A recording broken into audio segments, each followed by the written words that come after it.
Good afternoon, and welcome back to yet another episode of the Unspoken Rules podcast. I'm your host, Sebastian, aka Rabid, and I'm joined by the one, the only, Mr. Blake Spillers. How you doing, brother? I'm doing great. It's good to be back. How are you doing? I'm doing fantastic. Obviously, Montana will not be here today. He is working his butt off, so it's okay. Credit to him. Sometimes it just doesn't work out like that.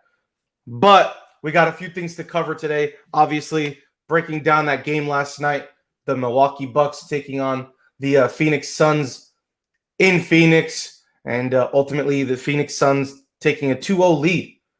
We'll be breaking that down as well as obviously previewing the game 3 in Milwaukee, since we will obviously not have a show prior to then. And then we'll end the show with some Rabid stats of the night. You know what I'm saying? So be on the lookout for those stats. Very interesting to say the least. But let's just get right into it, yeah? So last night, the Phoenix Suns, not destroyed, but beat the Milwaukee Bucks 118 to 108.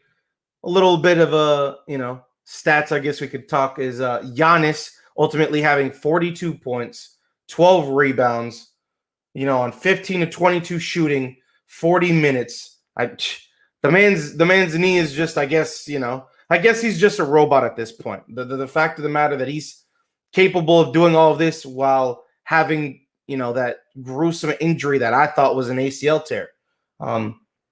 Chris Middleton, yet again, another poor performance, 11 points, 5 for 16 shooting. Brook Lopez, non-existent with his 8 points. Drew Holiday, a very poor shooting night again, 17 points, 7 for 21 shooting, 39 minutes. The only other person with double digits would be Pat Connaughton off the bench with 14 points, 7 rebounds in 34 minutes. Now, credit to the Phoenix Suns, of course. 27 points, Mr. Mikal Bridges, a very high, production from him yesterday on 8 or 15 shooting. Mr. DeAndre Ayton, his streak ends at 16 or 17, if I'm not mistaken, that we talked about. I believe it was scoring 50% of the shots that he took. Unfortunately, that streak did end last night with 10 points, 11 rebounds, and 4 for 10 shooting. Mr. Chris Paul, the point god, 23 points, 8 assists, 4 rebounds, 10 for 20 shooting, as well as my guy, Mr. Devin Booker, or I should say Devin Armani Booker, 31 points, 6 assists, 5 rebounds, 12 for 25 shooting. And then off the bench, you just got Torrey Craig's production, who ended up getting injured. We'll see if he's going to be back at any point in the rest of the series, as well as Cam Johnson and Cameron Payne with 8 and 2 off the bench.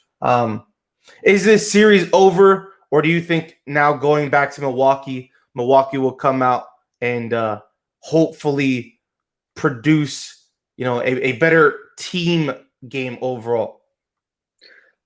I don't know if the series is necessarily over per se, because I think Milwaukee will find and play better when they're at home, like they have all playoffs. But this was just another great team win by the Suns. Like you said, their entire starting lineup pretty much had a good game. You had Mikal Bridges and D-Book, like you said, leading the way with 27 and 31 each. Those are great stats, respectively. Then you've got CP3 went out and did his thing, of course. And then even though they didn't get much production out of their bench, it really didn't matter because, like I said, their starting lineup got the job done. They also shot 50% from 3 last night, which is just crazy. And it's hard for any opposing team to overcome that, especially when you're the Bucks, who shot 9 of 31 from the 3 last night. That's just a joke. That's just how you lose games. But Giannis, huge respect to him because, like you said, I thought he wasn't even going to play games 1 or 2. And here he is playing in both games 1 and 2. And not only doing that, but playing phenomenal. 42 and 12 is a stat right there. Playing 40 minutes. I don't know how bad that knee's bothering him, but he's going out there and acting like it doesn't bother him whatsoever. He's carrying the load, but he's just not getting any help. you've got the number 2 and 3 players in Chris Middleton and Drew Holiday who are supposed to help carry the load for Giannis so he doesn't have to do anything.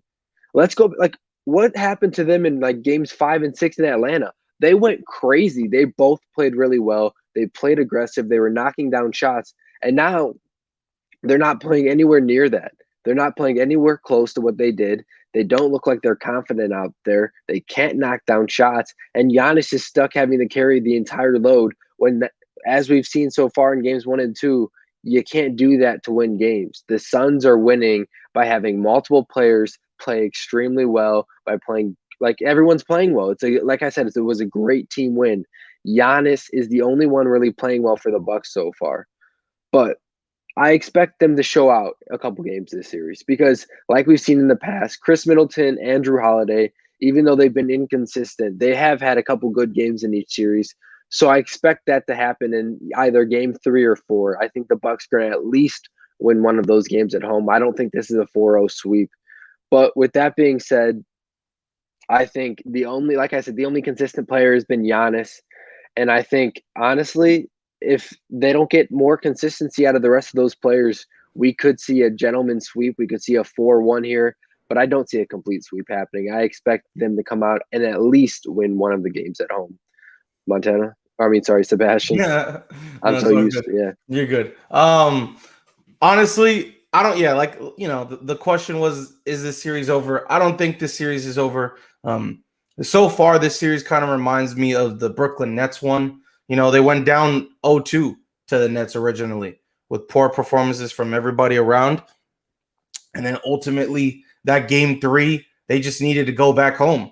They needed to go back home to get into momentum and get rhythm and find exactly what they needed. But the problem has been what I've always mentioned, and that's Chris Middleton's inconsistency. That's Drew Holiday's inconsistency, and with Brook Lopez not being able to do anything with his 7-foot ass. Like, it's very unfortunate or difficult or whatever the case you want to say for the Milwaukee Bucks to really do anything when obviously Giannis can't shoot the perimeter ball. When Giannis can't do anything except score in the paint, and you have a big man that's, sometimes will not be hot from the 3-point line.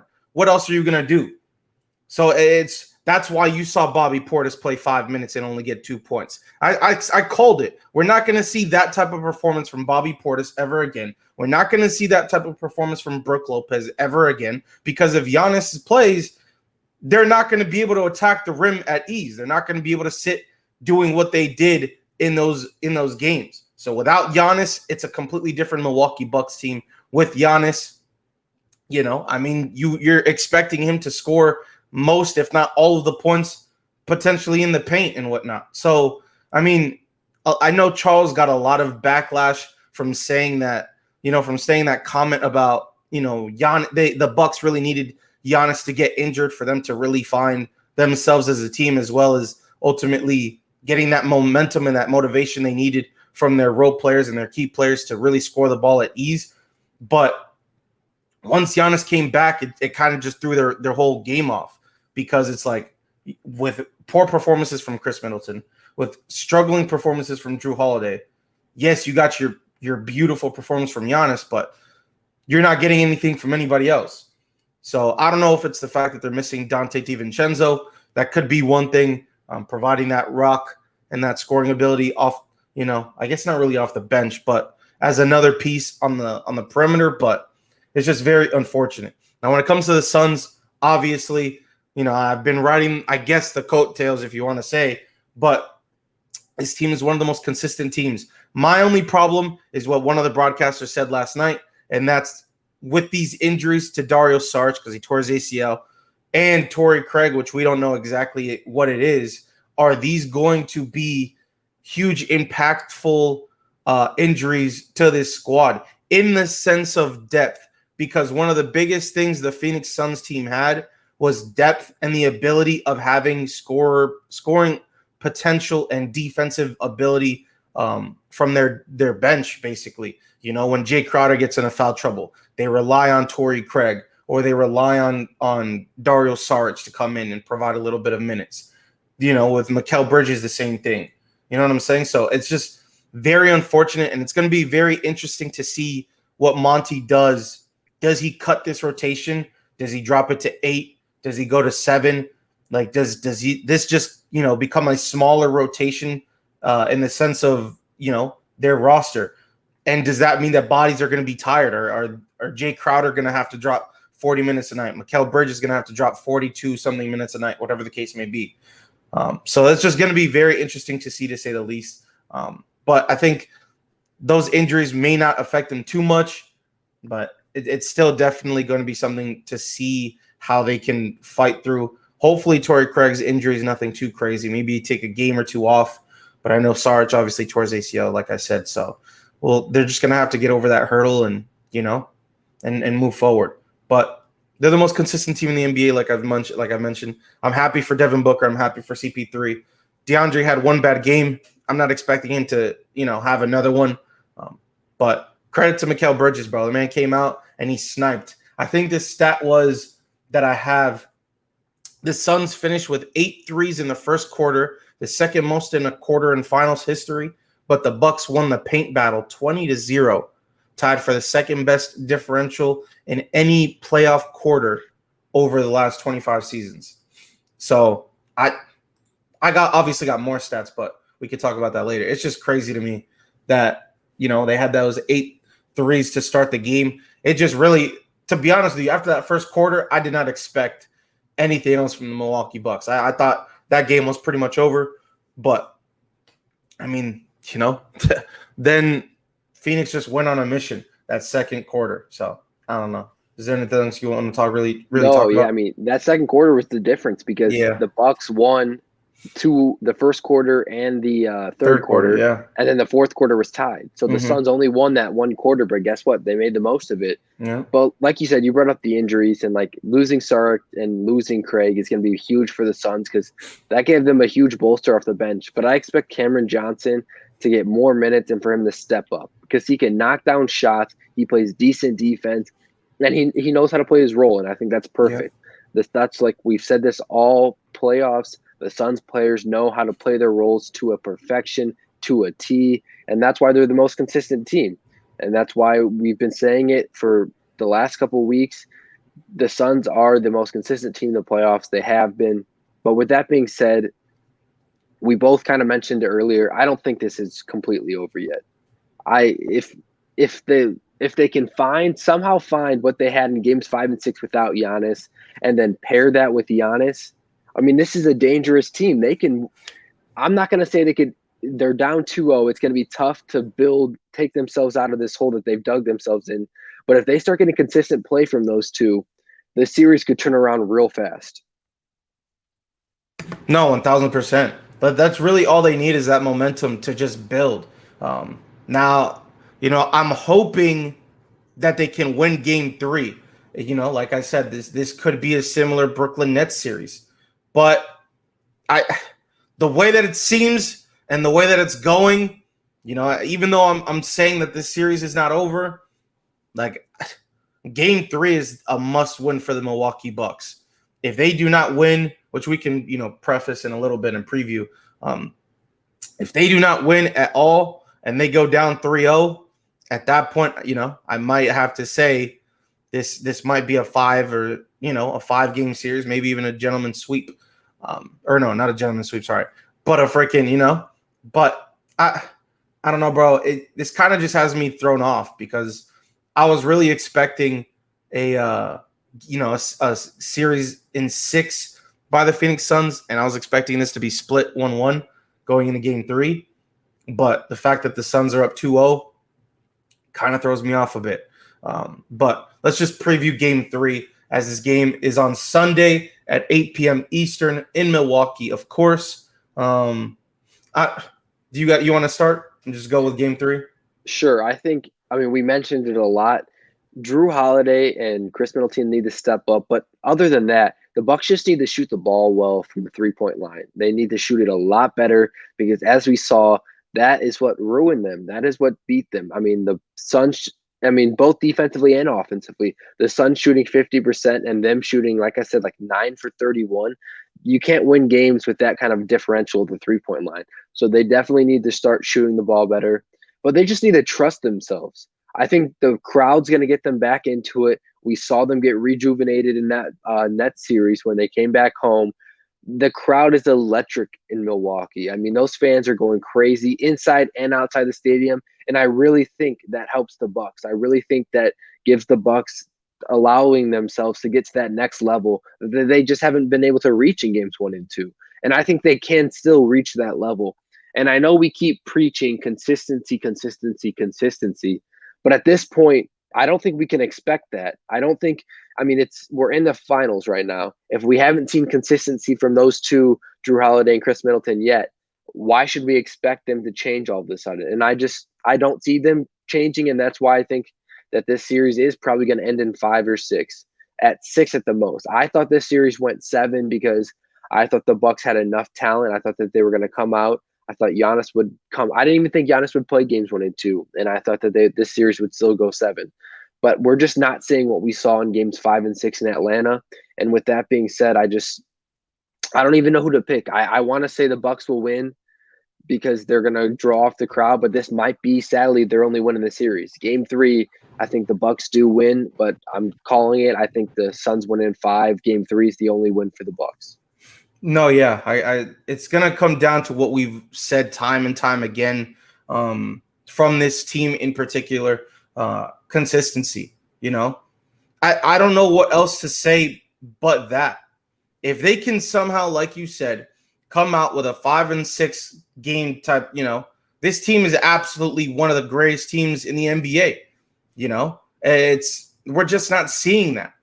I don't know what it is. I don't know, like, what type of an impact Giannis has on them to just be scared and not score the rock. Is it, like you guys mentioned last episode, is it because they don't want to clog the paint with Brook Lopez and Bobby Portis while Giannis is on the court?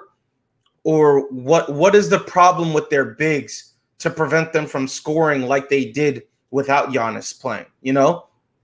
So it's just, if they can figure out some sort of way to come out and, you know, do that with Giannis, they're going to be one of the, you know, they might go down as one of the craziest teams, one of the nastiest teams ever, you know, in that aspect without, you know, a lot of superstars, because obviously some of these teams have 2 to 3 superstars. They don't. But, you know, credit to the Suns, man. I'm hoping, just to make this series, you know, a little interesting, that Milwaukee wins this. But if the Suns win, to be honest with you, if I'm the Phoenix, even though it's gonna sound very, not egotistical, but, you know, cocky, I let them win game 4. I come out, I don't even want to try and play game 4, you know, as aggressive. I let them win game 4 so that we go to game 5 and ultimately go home and win at home. You sound ridiculous. See, right now. that's what I'm saying. As ridiculous as that sounds, no one's gonna agree with that. Of course, no one's gonna agree with that. As ridiculous as that sounds, that's why I said that. It's a very hot take. As ridiculous as that sounds, if they win game 3 and they're up 3-0, instead of sweeping, I say screw it, take the gamble, let them win game 4, and then go home game 5 at home and be like, all right, let's play some real ball really quick. Let's lock in. Unless if Torrey Craig's injury is actually that serious and they're down not only Dario Saric and Torrey Craig, sweep them and finish the series as fast as you can, because you don't want this. You want these regardless. Nah, man, chill out. I want to see something. I want to see an interesting series, bro. And by sweeping, it's not fun. It's not like that. Obviously, I wanted the Suns to win. I've had the Suns winning for God knows how long, and obviously having them win in 4 would be lit. But I want to see more basketball, bro. And I guess we have the Olympics, you know, later on. But like extending it slightly would be nice. You know what I'm saying? Like, no, I agree. I don't know, bro. I don't want to see that happening just because the Suns aren't playing their players. That's true. No. Players. But what I'm saying is, Throw the make game. make it seem like you're just having an off night Even worse. and like a sluggish night, and then all right, maybe You I'm want to just see kidding. good basketball? No, That ain't let me even good stop. basketball. Stop yourself now. Let me stop. No, I was just trolling. Obviously, if they could sweep, but maybe win game, maybe win in 5. But that's beside the point. Let me stop being dumb.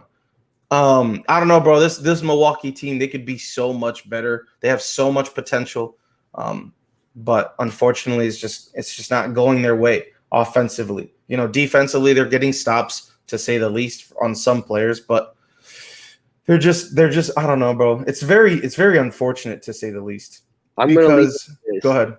I've always said that you need two or in this era of the NBA, you need 2 superstars to win a finals. And what we're seeing right now with the Bucks is who is their second superstar, because they haven't. A superstar consistently comes out and shows out in the majority of games. They're not inconsistent, and that's why the Bucks probably won't win the finals, because they just don't have that consistent second superstar next to Giannis, and that's why I don't think they're going to win. Here's my thing before we get into Rabid stats. Last game, right? The Bucks shot 16 free throws, right? Versus the Suns 26. This game, and did you say that was the problem, or was that I said that was the problem in game 1. So that's crazy to me, and this is no shot at you at all. It's just crazy that they end up shooting 23. Obviously, went 15 for 23. Shout out Giannis, sucking ass. Compared to the Suns 14. Now the Suns went 12 for 14. A very interesting factor, because usually them boys don't miss.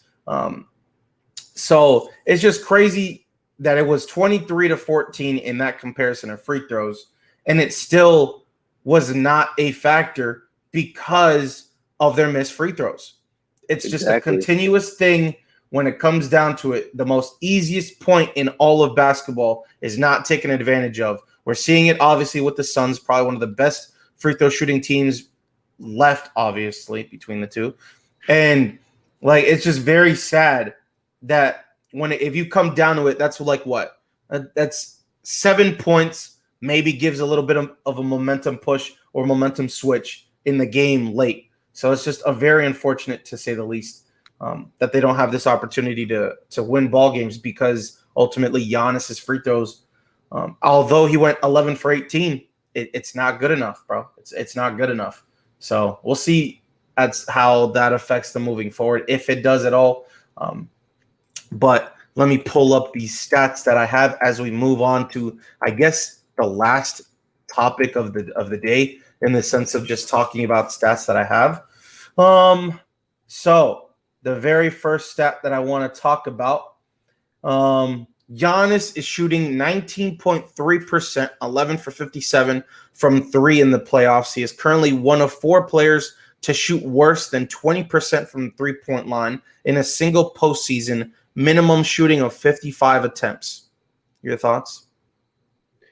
Well, I mean, it's tough, because like when you're given like free opportunities to get easy points, it blows my mind, really. And like, I really don't even have anything to say about it, because like I feel like it's been talked about enough to the point where it's ridiculous. Like, it's something that you need to work on. Like, how is this something that like you don't take 15 minutes at the end of practice to do, and like just work on it the whole time, and say, I'm not going to leave until I hit 10 in a row. Yeah. I'm not going to leave till I hit 15 in a row. Like, how you work so much on your craft, but yet you're not. How is that not getting fixed? It blows my mind. What do you think about that, though? Nah, it's free throws wise is something very, very interesting, to say the least. But for him to be shooting under 20% from the 3-point line, I mean, at that point, I don't know what's wrong with Giannis. Like, obviously, he's not a shooter. We know that, but this dude needs to start developing a shot. I thought, with Kyle Korver being there, what was it, last year, that everyone was hyping him up, and Kyle Korver's really helping Giannis get into his Duffy and da da da da da da da. clearly it didn't help, So it's just very unfortunate. But the next stat, Devin Booker has scored 459 points in his inaugural postseason, fourth most in NBA history, ultimately behind Rick Barry with 521, who lost in the finals in 1967. Julius Erving, 518, lost in the finals in 1977. Trae Young with 461 this year, obviously lost in the conference finals. And Devin Booker, 459, with obviously a potential, NBA finals win. Your thoughts? I mean, huge credit goes out to Devin Booker. I mean, this is what we expected. I feel like the last couple of years, I'm not saying I expected the Suns to make the finals by any means, but I feel like the talk was like when Devin Booker makes it to the playoffs, he's going to go crazy. He's going to do his thing, but will it be enough? And what we've seen so far is obviously adding CP3 helps a lot, but you've seen it be enough. He's getting bucket, but he's not doing it in an inefficient way most of the time. He's doing it to get his team wins, and like he's showing out. I mean, all of those players on that list had losses. He can be the first player on that list to have a dub next to his name for the finals. Yep. Like I already mentioned, so I'll briefly just say it. The Suns finished with 8 threes in the first quarter, the second most in a quarter in finals history. But the Bucks with the paint battle 20-0, tied for the second best differential in any playoff quarter over the last 25 seasons. Moving on, the Bucks took a 9-point lead at the 5-minute mark of the first quarter, their largest lead in the series to date. It was all Suns the rest of the first half. And so turning it around, it was 24 points by the Bucks, 44 points by the Suns, 9 for 34 shooting from the Bucks, 18 for 35 from the Suns, 26 from the field for the Bucks, 51 from the Suns, and 3 for 14 from 3 from Milwaukee, with 7 for 16 from the Suns.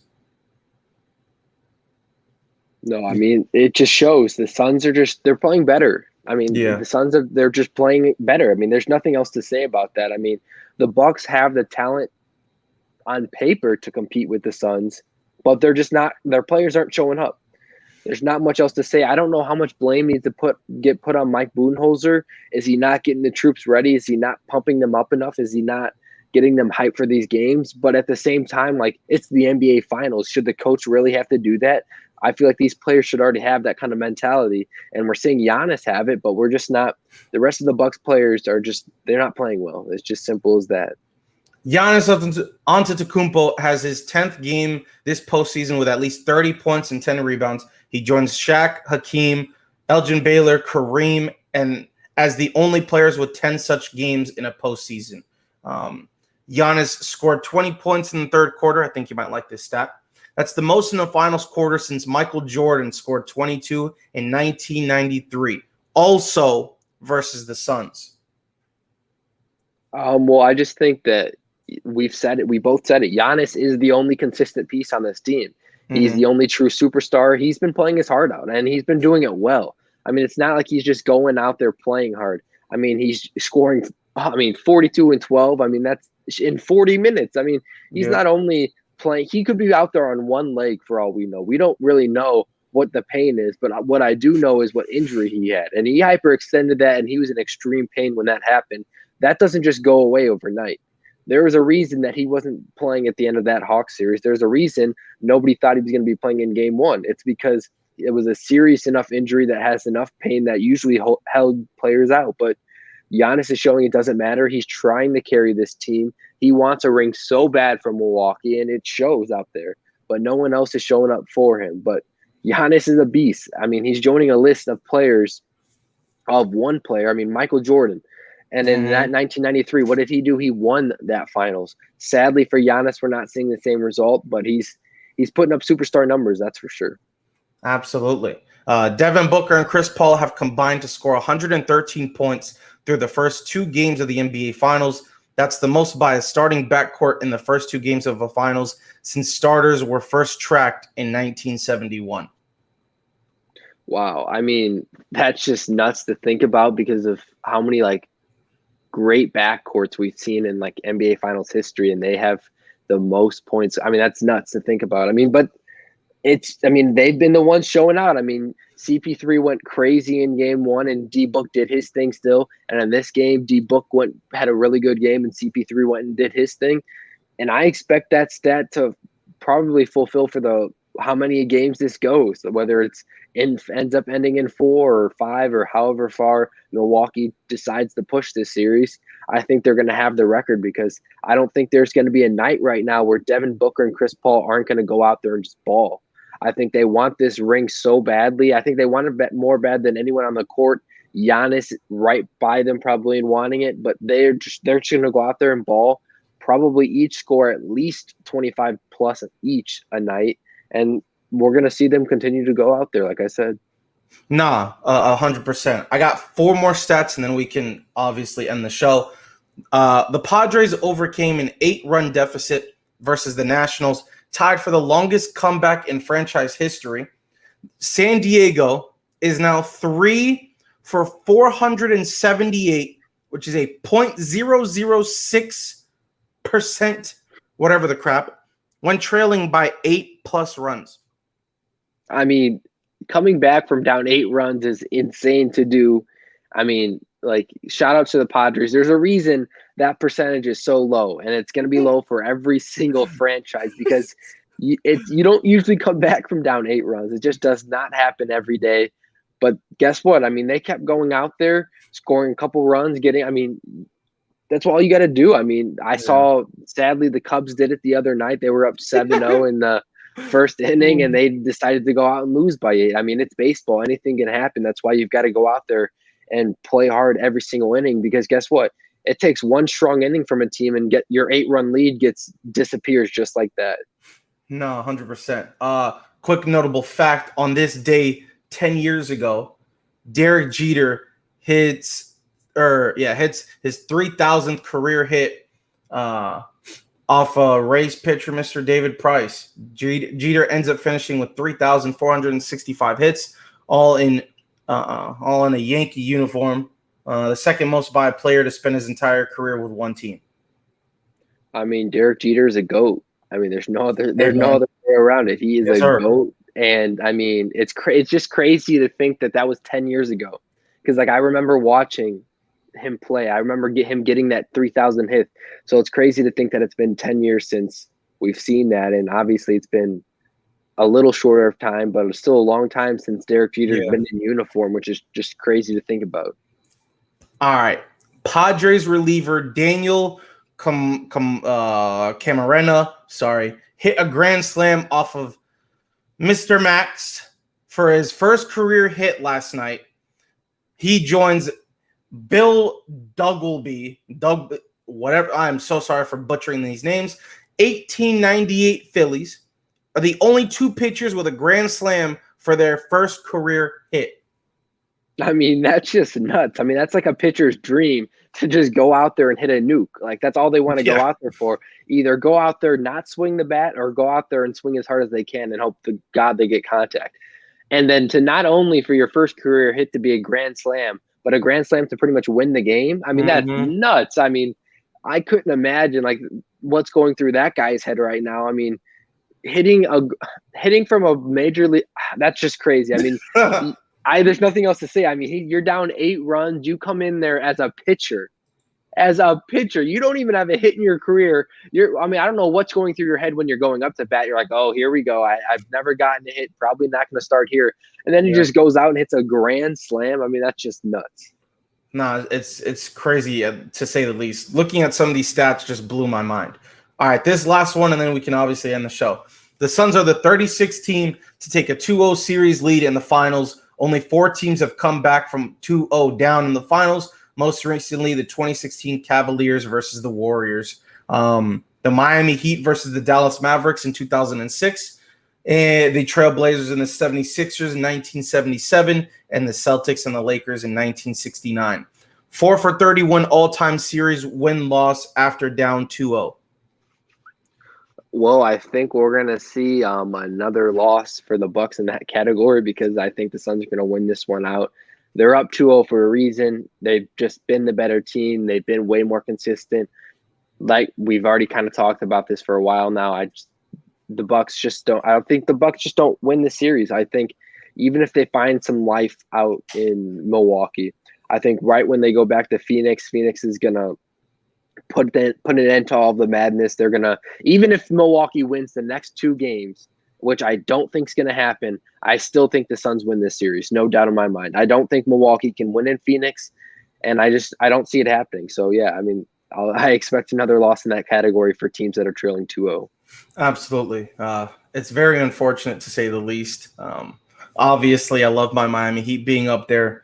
Obviously, I would hope the Suns win this series, but I don't Wait, know, hold on. man. You said you love your Miami Heat being up there. They blew a 2-0 series lead. They're one of those teams that blew it. What you mean? Excuse you, sir. This is a 2006 NBA Finals. You know what I mean? Oh, you're talking about Excuse that. you. All right. Yes, yes. We won that finals against that team. Thank you very much. Thank you. Thank you. Mm-hmm. No, but yes, we were, All right. We're not going to talk about that. We're talking about 2006. All right. Other than that, thank you guys for watching. Thank you guys for listening on the audio or whatever the case may be. Obviously, this is the last show of the week. So we will see you. We will be seeing you guys on Monday to cover whatever happened over the weekend. Hopefully, you guys have a great rest of your week or a great rest of your weekend. Sorry. And, be safe out there, whether you're partying, whatever the case may be. And make sure to drop a follow on our social medias, our Twitter, Instagram. Subscribe to the YouTube channel. Subscribe and follow on, Spotify and Apple, wherever you guys are listening.